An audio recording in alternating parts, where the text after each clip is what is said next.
Yes, it is a pleasure to get our next guest on. He's the new coach of the Collingwood Football Club. He's been good enough to join us. Doesn't do a lot of media, so we're very fortunate to have him with us. Craig McRae is his name. Craig, thank you so much for joining us on SEN. Yeah, morning, Kane. Morning, Kingy. How are you, mate? Going beautifully, fly man. How are you feeling? First opportunity to take the reins today after what no doubt has been an exciting pre-season. You're going to play the Hawks. What are the nerves like? Oh, I feel terrible, mate. I haven't slept at all. I was like a baby, up at 1, up at 3, up at 5. It's just, it is exciting. There's some anxieties, no doubt. Rolling around in bed this morning thinking about the what if, the natural things of coaching for the first time in this great footy club. But I had to laugh yesterday. They named the squads, and both clubs named 46 players. So it's hard to take anything out of that. We're playing six quarters. So our AFL squad are going at it for 3, and then their VFL for 3. So no, I am very excited, mate. What do you want to see? And what are those anxieties? What are the things that make you roll over in bed? Oh, just the unknown, Kane. We've been competing against ourselves for 4 months, and you see this natural improvement and growth amongst this brand new game plan, and then you see all these little things that you get excited by and optimism, and then all of a sudden you go, how's it going to stack up? And you just don't know. We just haven't played against anyone. This is the excitement of a whole new campaign with a whole new coaching group and game plan. So we're looking forward to put it to the test. Well, let's stay excited for a sec, Fly. What have you seen through the pre-season that have been your biggest wins? What do you think? You say, okay, I reckon I can steal a goal here or save a goal there. What do you feel like's been the major influence, not just of yourself, but of the coaching group on this current playing unit? I think there's many. Culturally, you'd think there's a massive shift, like a togetherness, if you like. With the last couple of years with COVID, it's really made it really difficult for everybody to connect, and we've spent many hours trying to get all our families in, and you just picture all the families from interstate being able to fly in and watch their sons train, and then have a beer afterwards. Those things just haven't happened. So that's been exciting on the exterior, but footy-wise, we're trying to change the way we play. We're trying to get the ball inside 50 more and score more goals. Everyone wants to cheer more goals, and we've taken some significant steps just watching our group shift from maybe uncontested to more contested going forward brand. So, hoping the fans can see that today. There's been a couple of youngsters that have been heavily spoken about during the pre-season. Obviously, Nick Dacos has got a lot of attention and a lot of the conversation. But you've had half a dozen players that have been selected inside the top 30 national draft selections over the last couple of years coming to the club. Can you tell us about some of the others that maybe have really stood up and commanding a role in your selected 22 for round 1? Yeah, there's been obviously some significant direction towards the draft last year, and guys like Jack Ginnivan, he's really impressed in particular the last month, and the way he fights for contested ball. He's going to get some opportunities early, and Bo McRae, he's a strong-bodied, tackling machine. You just got to get him a bit of a wrecking ball, so we're looking forward to him. Finn McRae's put on some size, and he looks like he's going to be a strong inside ball for us over a number of years. And Reece McGuinness hasn't played yet, but he's that typical tall midfielder, inside mid that we're hoping to get some games into too. So without going to the depth of all of them, but the significance of our group growth, you can just see it in front of your eyes when you have a young squad.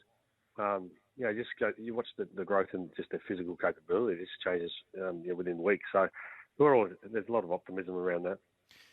How will it look? And this is obviously the fascination whenever a new coach takes control. You're thinking, okay, and then probably it's awkward for you to talk about what they've been, what Collingwood have been under the previous coach, and obviously when you have this sort of shift, it's hard not to be disrespectful when you talk about how they did play Collingwood, because your look will be different. What will be the changes, if you like, for the Collingwood fan to quickly notice, okay, this is the stamp that Craig McRae wants? Yeah, you hope to see that we're going to go forward more. Like you'll just see we won't be going backwards, sideways and around. And I think there's a trend shift in the game, the way it's played across the board. I'm just listening to all the sort of coaches and players talk about, we want to score more and go forward. That's going to be fascinating to see how that plays out. We're going to play more contested.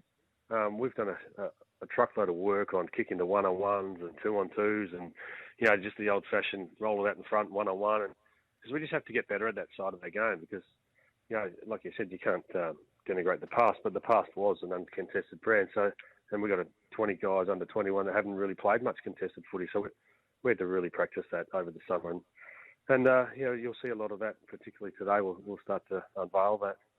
Collingwood coach Craig McRae joining us on Friday this morning. So does that mean you'll be after that competitor? Like you're picking your team on a Thursday afternoon. You want guys that can win that one-on-one. If that's what you're going to base your game around, is that going to be your non-negotiable? Well, we've been practicing what we call fight, Kane. We're just going to try to fight the best we can to equalise, to outnumber, just try to get that ball to ground and then compete as best we can. I think the competition, you just have to look at the top teams. Look at Melbourne last year; they're a really strong contested method, and then my time at Richmond was just such a important part of the game.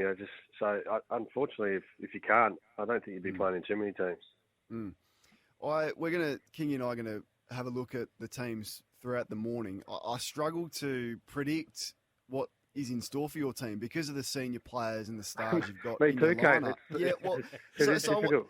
So how do you're speaking to the board, or you're speaking to the footy department, or you're speaking to your players? How do you have an expectation, or do you just have none and you just hope that you're pleasantly surprised? I mean, what does a successful year look like in your mind? That's such a great question. It's better than the one like where you're going to finish on the ladder, which I've been complimented because it's so difficult because it is the unknown. Because you take Pendles for example. He's played 334 games, but he's yet to play one in this new game plan. So even a guy like him is just learning new things and learning how we want to play. So it is so difficult. All I'll say to the fans that are listening out there, that I'll be disappointed if you don't see natural growth every week, like from individuals or as a team. That's the focus I present to the board. And the players hear it every day. We're just trying to get better every single day. And we hold each other to account if we have or we haven't. And the little measurements of like whether it's PBs in the gym or whether it's a time trial or even just watching a review of training straight after training, we go, okay, this is the team we want to be, or this is not the team we want to be in terms of the things we're trying to get better at around those, the fight or the territory that we're trying to create. So, I think time will be the judge of all that. But we're trying to strive to be better every day, and I think that'll come through hopefully. Not sure whether you've seen Craig's CV, Cornsey, but everywhere he goes, they just win. They just win. I was surprised this morning when the Powerball results come through that there wasn't a little mystery winner, 5'10" from Collingwood get the job done. I spent my $27 getting the Powerball hit, and I think that's the only ball I got overnight. So not always the case, mate. Hey, can I ask you? We're all looking at Melbourne and what they're doing, and the Dogs and what they've done, and maybe even to a lesser extent, maybe the Sydney Swans and a few teams that are coming back up the charts. What are you trying to pinch from them or take from them? And apart from the obvious, which is grab the captain and go down the Sorrento Hotel, have 1,000 beers and talk about the season upcoming, what have you learned from those guys and trying to steal? Oh, well, look, I was so impressed by Melbourne's set-about stuff at the end of the year. Like, that was off the charts in terms of the prelim final and the final. Like, we're trying to, obviously you can't steal everything they're doing, but you can admire and then try to adapt. So I think ultimately there's a method that top teams have, and a lot of it's around the contested stuff I spoke about. But you got to find your own brand and things that fit your group too. It's easy to say we're going to be a real number one contested team in the competition, and we've got 20 players under 20 that are developing themselves. So we've got to find what works for us. We're developing a model or game plan that's going to be around those areas I spoke about. But obviously Melbourne are the benchmark in a lot of areas. So we got Neville Jenner on board, and he's given us a lot of insight into the little things that have helped us already. Now, we had a lot of fun with Leper in here over the last 18 months at SEN. Now, have you been able to keep his hands off the magnets and that sort of thing over there, or how's that unfolding? Well, King, I think I used to take great pride in sort of being humorous at times, and sort of like I like a little gag here and there. And as senior coach, no one laughs at your jokes anymore. So I did say, like, I tried hard, and then I realised I'd just be serious. But I'd said to Leper really early days, I said, I'm really going to need you to lift your A game, mate. You're going to have to be funnier in the group. And I've heard it was gags before, but he's rolling them all out again, which is a good thing. Yeah, no, well, he's generally a funny guy at his best. Why aren't they laughing at the coach's work? I mean, if they want a game, that you've got to start laughing at the coach's humour, surely. Oh, I just don't think they know how to take me yet. It'll take some time, mate. It will. Start dancing again. The other one coming in is Brendan Bolton as well. Kingy and I have discussions about, Kingy says, why would you want to be a senior coach? And Brendan Bolton, young in his coaching career, finds himself out of the senior coaching role, comes back in with you. What has he instilled in you, perhaps with, I don't know, some mistakes that he made from his days at coaching Carlton, and how much of a support has he been? Oh, he's been enormous, Kane. Absolutely enormous. I look, right back to last year, early in the year, I sort of went to him when I got to Hawthorn. I said, mate, I've got aspirations to be a coach, but it's in my own time and not sure where that looks. And we spent the better part of every trip away, interstate games, sort of helping put a presentation together before even Collingwood was on the map. So right back there, but even just all the little things around. He's a director of coaching, getting all the little things off the field right.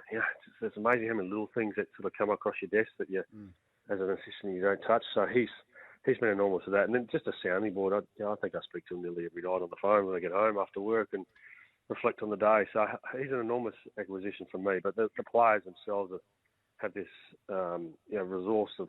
He's just brilliant around the detail and coaching the detail. So. I'm very lucky to have him on board amongst the other coaches as well.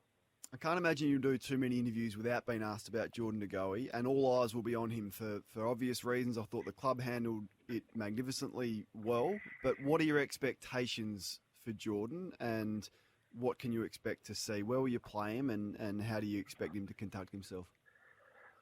Yeah, well, look, this is, I don't know, it's a great opportunity for Geordie. I mean, when everything sort of came to life, and I just said to Geordie, I said, this is a real great opportunity for you, and it is an opportunity for change, an opportunity for self-discovery, an opportunity to look in the past. Look in the future. He's an enormous talent, and I think a lot of people haven't seen the changes he's been making in the last 12 months, and maybe this was a moment that just needed just to kickstart him or push him forward even more. So. We're looking for the best version of him. Actually, I've said to him, we're looking for a better version because that's what we just want to continue to get better.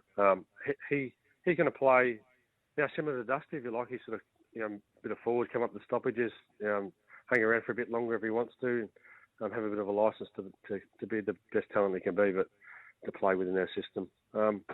That's all we're asking of him. Sounds very promising. I get excited when you talk about Jordan De Goey. I know a lot don't. I think this guy wins your games of football. What about yourself personally, Fly? Because you get the big job. It's the biggest job in Victoria in a lot of ways, the coach of Collingwood Football Club. How's it changed your life? Like just in a normal day-to-day sense, what you used to be able to do, can you still do out of hours and those sorts of things? How's it changed your life? Yeah, it's been subtle, but a lot of people stare at you more, Kingy. Like I'm just going, oh God, they're staring at me. They're staring at me. I don't know what they're looking at. So I noticed that. I've been a background guy for a long time and enjoyed the background, but just those it's subtle things. But a lot of Mazda have given me a car. Thanks to Darren at Mazda at Ringwood Mazda, doing a great job. Give him a shout out. Like little things that just never have come across my desk before.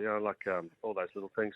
But fundamentally, I'm just going to be who I am. And when Kane, you said, why would you do this job? Well, why wouldn't you? Like, this is one of the greatest opportunities you ever get in your life. And I'm going to live every moment and enjoy it and be grateful for it and just be myself for as long as I can.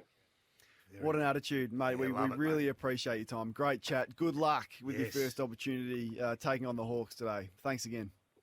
Yeah, bring me back Monday. If things don't go so bad, we'll just dissect it. It could be fun. Good on you, mate. Go well. Craig McRae was with us thanks to Otis Eyewear. Summer looks better through glass. Now, that game, Collingwood take on the Hawks, Morwell Recreation Reserve, 4 p.m. today. If you can't get to the ground, it'll be streamed live on KO Sports. Otis Eyewear, sunnies that look good, feel great, and stand up to the Aussie summer. Craig McRae, our guest.